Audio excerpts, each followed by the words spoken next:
सभी को नमस्कार, सुप्रभात और स्वागत है आपका। अध्याय 2 पुष्पीय पादपों में लैंगिक जनन, इसके अंतर्गत हम आज निषेचन पश्च घटनाएं पढ़ेंगे। इसके अंतर्गत हम निषेचन पश्च घटनाएं, इसके अंतर्गत हम भ्रूणपोष का विकास, भ्रूणपोष के प्रकार, भ्रूण और भ्रूण का परिवर्धन, द्विबीजपत्री भ्रूण और एक बीजपत्री भ्रूण के बारे में अध्ययन करेंगे। आइए शुरुआत करते हैं। निषेचन पश्च घटनाओं में भ्रूणपोष का विकास होगा, भ्रूण का विकास होगा, उसके बाद भ्रूण जो है वो परिपक्व होकर बीजांड बीज में परिवर्तित होगा और उसके पश्चात जो अंडाशय है वो फल के रूप में विकसित हो जाएगा। ठीक है, यहाँ पर जो भ्रूणपोष है वो बनेगा सबसे पहले, फिर भ्रूण के लिए पोषण तैयार हो जाएगा, तो फिर भ्रूण जो है वो परिवर्तित होगा।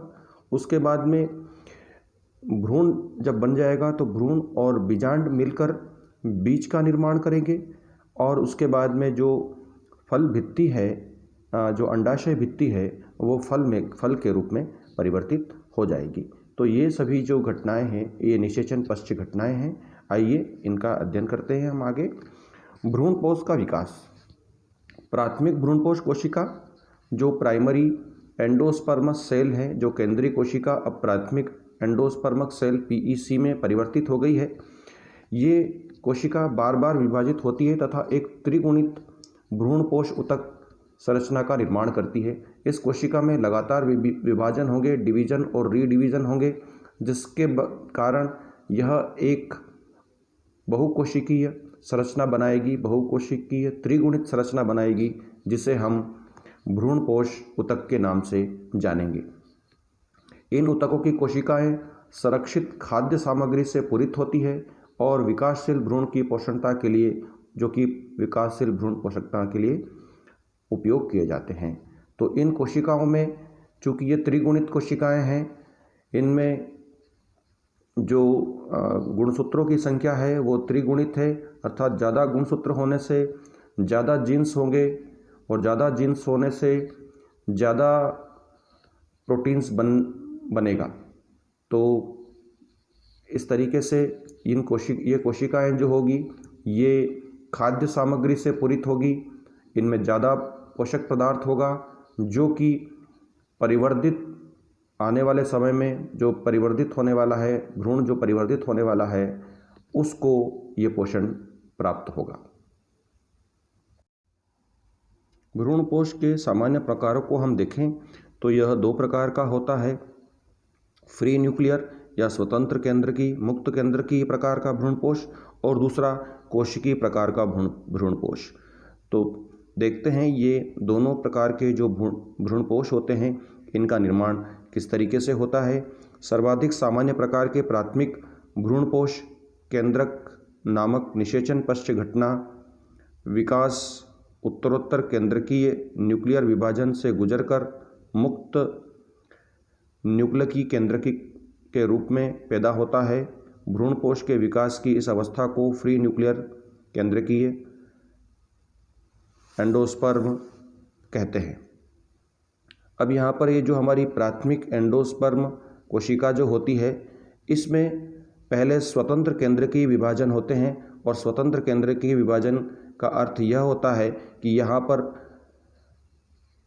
समसूत्री विभाजन होते हैं और उसमें सिर्फ केंद्रकीय विभाजन होता है, जीव द्रव्य विभाजन नहीं होता है।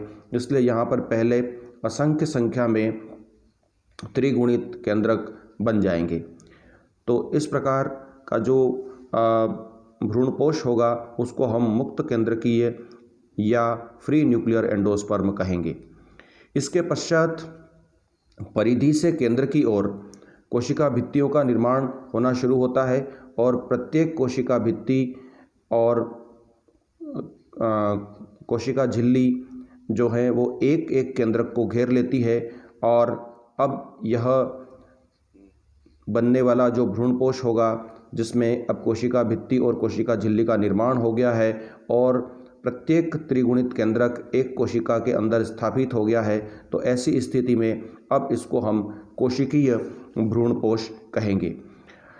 नारियल में आपने देखा होगा, ये नारियल का एक पूरा फल है और इसमें जब हम इसको देखें तो यहाँ ये जो भाग आप देख रहे हैं, ये फल का भाग ना होकर ये एक तरीके से बीज का भाग है, जिसमें जो बीज है वो तो एक कोने में, जो भ्रूण है वो एक कोने में यहाँ पर स्थापित होता है। कहीं एक जगह जब आप इसको फोड़ के देखेंगे तो आपको वो बीज भी दिखेगा और उस बीज को या उस भ्रूण को खाने के लिए जो भ्रूणपोष होता है वो यहाँ पर ये पानी के रूप में होता है।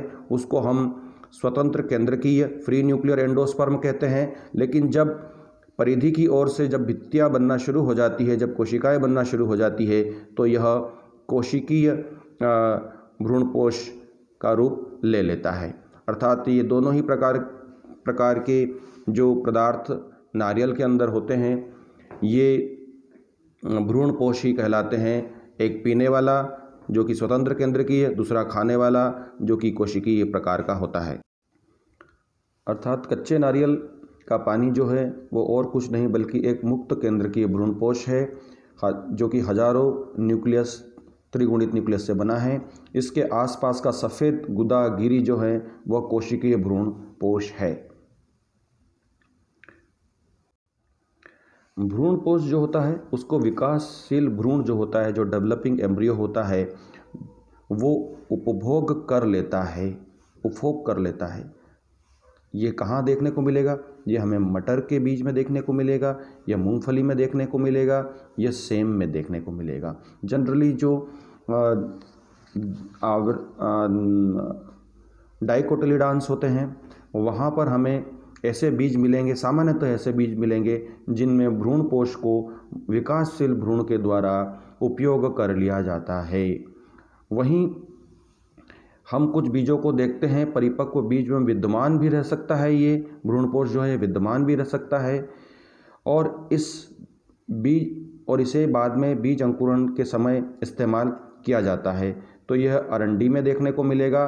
और अभी हमने नारियल के बारे में बात की कि नारियल में भी हमें भ्रूणपोष जो है वो बचा हुआ, भ्रूण के परिवर्धन होने के बाद बचा हुआ दिखाई देता है।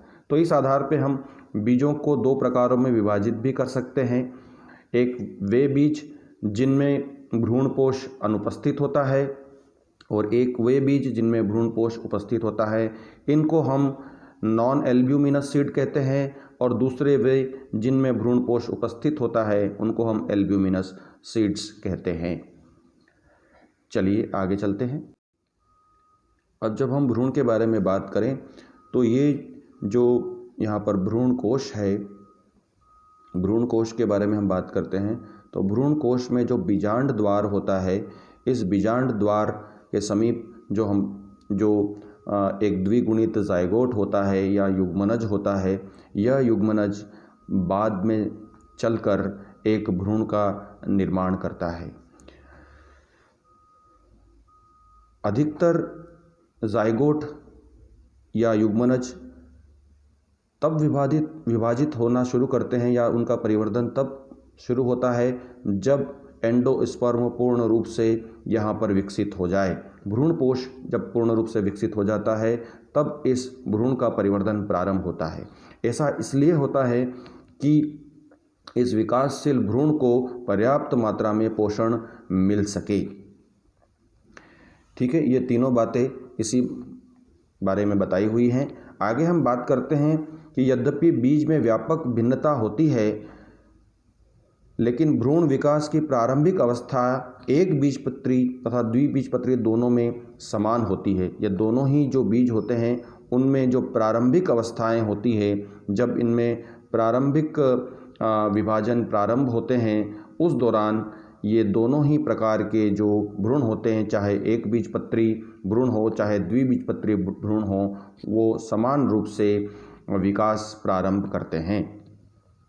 युग्मनज या प्राक भ्रूण जिसको प्रो एम्ब्रियो कहते हैं के रूप में वृद्धि करता है और उसके सापेक्ष ही वह गोलाकार होता है, फिर एक हृदयाकार आकार धारण करता है तथा परिपक्व भ्रूण में वृद्धि करता है।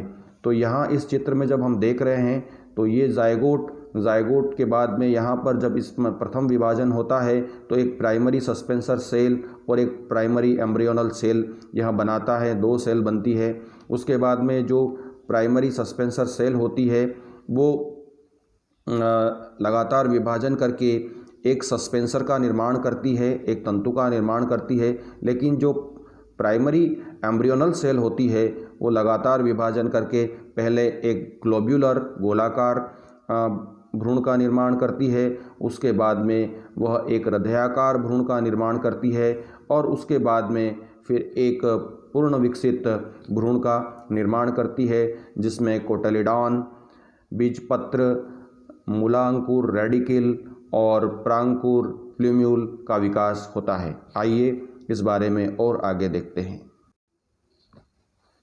जब हम किसी एक द्विबीजपत्री भ्रूण को देखते हैं तो उसमें एक एम्ब्रियोनल एक्सिस और 2 बीजपत्र होते हैं। ये एम्ब्रियोनल एक्सिस और 2 बीजपत्र, ये 2 बीजपत्र यहाँ पर विकसित हो जाते हैं। बीजपत्र के स्तर के ऊपर भ्रूणीय अक्ष को प्रोटीन या एपिकोटाइल कहते हैं।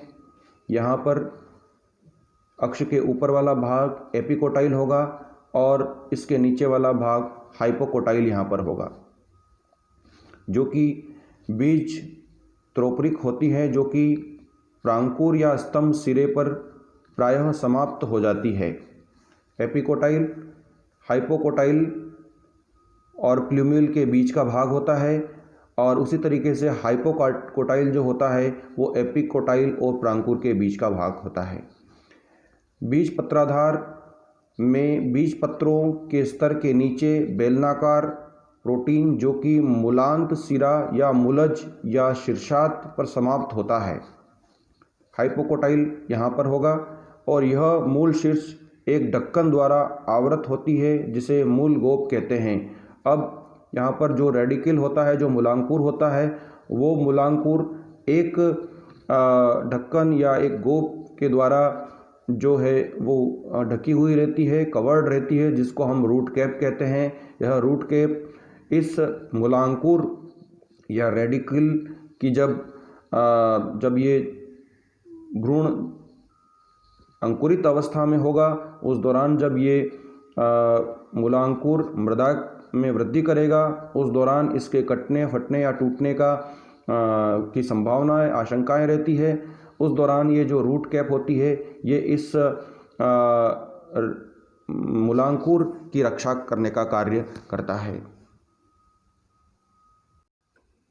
अब हम एक बीजपत्रीय भ्रूण के बारे में बात करें तो एक बीजपत्रीय भ्रूण जो होता है वो केवल एक ही बीजपत्र का बना होता है। यह घास परिवार के कुलों में इस प्रकार का भ्रूण विकसित होता है। इस एक बीजपत्र को हम स्कर्टुलम या प्रशल्क के नाम से जानते हैं, जो भ्रूणीय अक्ष के एक तरफ पार्श्व की ओर स्थित होता है। ये यहाँ पर एम्ब्रियोनल एक्सिस के पोस्टीरियर साइड में आपको देखने को मिलेगा, जिसको ये एकमात्र बीजपत्र इस भ्रूण में विकसित होता है। चूँकि एक बीजपत्री पौधे हैं इसलिए एक ही बीजपत्र विकसित होता है और इसको स्कर्टुलम के नाम से जाना जाता है। इसके निचले सिरे पर, जब इसके निचले एम्ब्रियोनल एक्सिस के निचले सिरे पर हम आते हैं तो इसके निचले सिरे पर भ्रूणीय अक्ष में एक गोलाकार और मूल आवरण एक बिना विभेदित परत से आवृत होता है, जिसे कोलियोराइजा कहते हैं। तो ये इसका रेडिकल वाला भाग है, जो रूट सिस्टम को बनाने वाला भाग है। ये एक आवरण से कवर्ड रहता है जिसको कोलियोराइजा कहते हैं। ये कोलियोराइजा जो मूलांकुर है और मूल गोप है उसको कवर करके रखता है, उसको सुरक्षा प्रदान करता है। अब स्कैटुलम या बीजपत्र जिसको हम कहते हैं, उसके जुड़ाव के स्तर के ऊपर, जहाँ वो जुड़ा हुआ है उसके स्तर के ऊपर, यहाँ ये जुड़ा हुआ है इसके स्तर के ऊपर की बात कर रहे हैं, ऊपर भ्रूणीय अक्ष के भाग को बीज पत्रोपरिख कहते हैं या इसको हम कोलियोप्टाइल कहते हैं। अब कोलियोप्टाइल में प्ररोह शीर्ष यानी कि शूट एपेक्स जो होता है या प्ररोह शीर्ष जो होता है, जो प्ररोह को बनाने वाला शीर्ष भाग होता है उसको हम प्ररोह शीर्ष कहते हैं, तथा कुछ आदि कलिकाएं पूर्ण होते हैं जो एक खोखला पर्णीय संरचना है जिसे प्रांकुर चोल या एपीब्लास्ट के नाम से जाना जाता है। तो यह इस प्रकार की एक बीजपत्रीय भ्रूण संरचना है जिसमें एक बीजपत्र होता है जिसको स्केटुलम कहते हैं। वहीं इसके रूट सिस्टम में मूलांकुर और रूट गोप होती है जिसको कोलियोराइजा के द्वारा कवर किया हुआ होता है। वहीं पर स्केटुलम के जुड़ाव भाग से ऊपर एक कोलियोप्टाइल होता है जो शूट एपेक्स को कवर किए हुए होता है, और इस प्रकार जो एक बाह्य कवर होता है उसको हम एपीब्लास्ट के नाम से जानते हैं। तो इस कक्षा में इतना ही। इस पाठ के बचे हुए भागों को हम देखेंगे अगले अंक में। तब तक के लिए नमस्कार, बहुत बहुत धन्यवाद।